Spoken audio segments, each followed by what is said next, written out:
Okay, we're gonna prepare a couple of ribeyes here. First thing I'll show you is that these ribeyes I got from the local, I don't know, deli.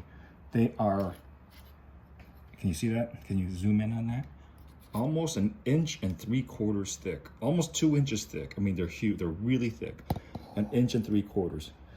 But they're going to cook very well. So what I do, I use this Quebec seasoning, but you can find Montreal steak seasoning much easier. You can find that at a regular grocery store. But I do this pretty liberally because some of this will fall off. And then when you carve these later into small pieces, you're only gonna get a little of the seasoning. So I'm going to cover them pretty liberally.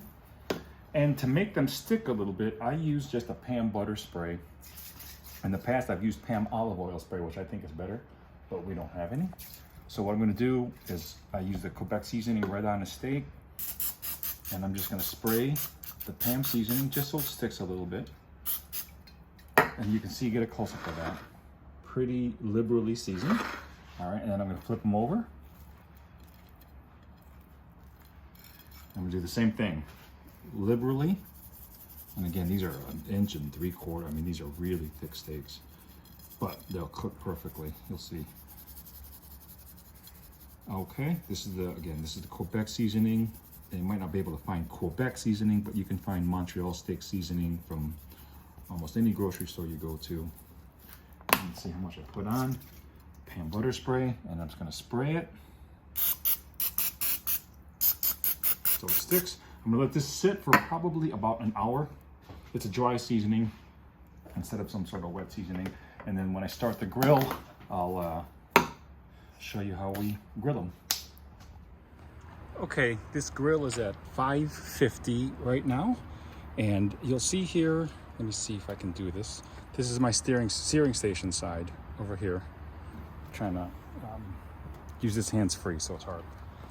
I'm going to use a fork like this, all right? Steaks right here, and I'm gonna put it on the grill at a 45-degree angle for 2 minutes, right on the searing station. Close the grill. I'm not going to touch it until 2 minutes is up, and I'm gonna crisscross them, and I'll show you that. Okay, it's coming up on 2 minutes. I have not opened that grill at all. I have not opened that grill at all. It's coming up on 2 minutes. Exactly 2 minutes. I've got a timer here, Ronnie. I'm actually using a timer. And then 2 minutes are up. So now I'm gonna take them and I'm going to same side, but I'm gonna cross them this way.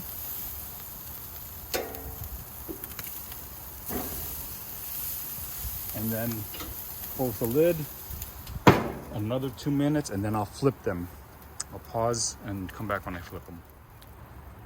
Okay, it's coming up on another 2 minutes, or a total of 4 minutes on that side. The temperature has been consistent, which is great about Weber, has been consistent at 550 this entire time.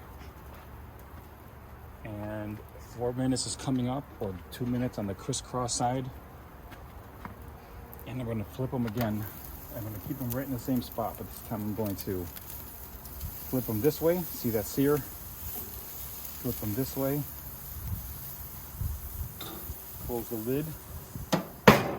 Leave it closed for 2 minutes. And then crisscross them. Okay, it's coming up on 2 minutes on the flipped side, or 6 minutes total. And at that 2 minute mark, or 6 minutes total, I'll crisscross them to get that hatch mark, or that hatch mark on it.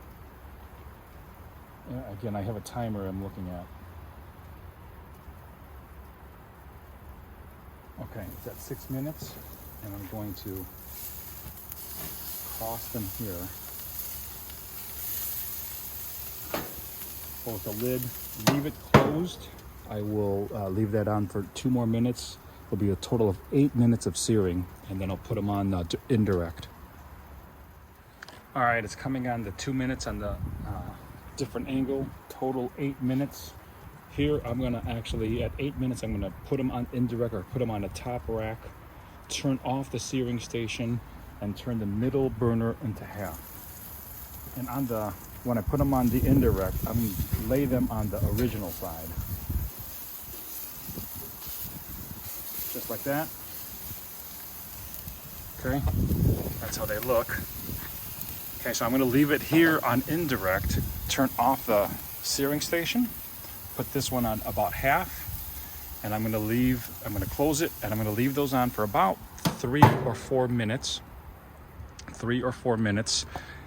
I'm going to check it I'm going to actually take them off the grill at 3 minutes, measure it with this, a total of 11 minutes, because it's better to have them less cooked than more cooked, because you can always put them back. So I will check the temperature at the 11-minute mark, or 3 minutes on indirect heat. Okay, it's coming up on 11 minutes of indirect heat. I am going to take them, put them on the plate, leave the grill on, and measure them with the thermometer. So I'll be right back.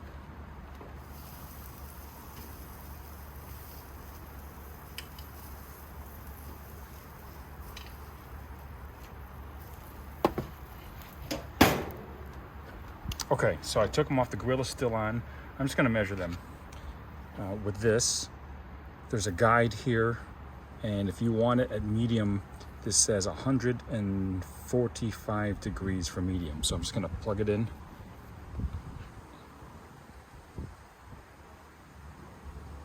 I put the needle in about halfway, and this one on the right is at 146 when it was in there, so that one looks like it's good. This one over here is a little thicker. Oh, that's about going to 142. Yeah, so this is already hitting 150. So that's probably going to be pretty good. It's a little bit over 145. I'm guided to about 155, so it's between medium and well, but it's pretty good. So I'm gonna go carve them, and you can see the insides. Okay, I let these sit for about 2 minutes before I'm gonna carve them. So let's see how these turned out. Oh yeah. All right, I can't see the angle. All right, let's just take a quick look. Look at that, pretty nice. And I'm already eating them, they're tasting. So I'll keep carving, and I can show you the insides. They're not dry aged, they're just boneless ribeyes I got from a local. They're not cheap though, which is why I use the thermometer, which is why I use the timer. So I won't carve the whole thing, but I'll carve a couple so you can see the inside and how they turned out.